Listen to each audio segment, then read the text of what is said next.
The story of Paul and Silas in prison, the power of praise in the city of Philippi. Paul and Silas were beaten and thrown into the deepest part of the prison.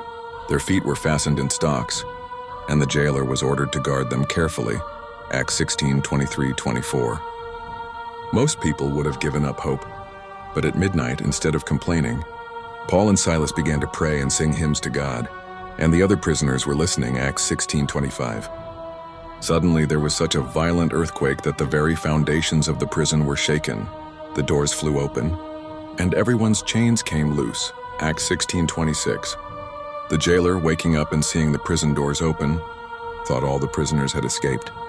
He was about to take his own life. But Paul shouted, "Do not harm yourself. We are all here."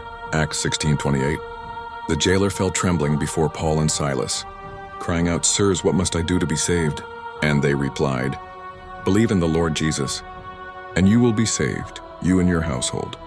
Acts 16:30-31. That very night the jailer washed their wounds, and he and his whole family were baptized. What began in chains ended in freedom, not just physical freedom, but eternal salvation. This story reminds us of Isaiah 61:1. He has sent me to bind up the brokenhearted, to proclaim freedom for the captives and release from darkness for the prisoners. And Jesus himself promised in John 8:36, "So if the Son sets you free, you will be free indeed." Paul and Silas show us this truth. When you worship in your darkest midnight, God's light will break through. Chains will fall, doors will open, and lives will be changed because the power of praise moves heaven on your behalf.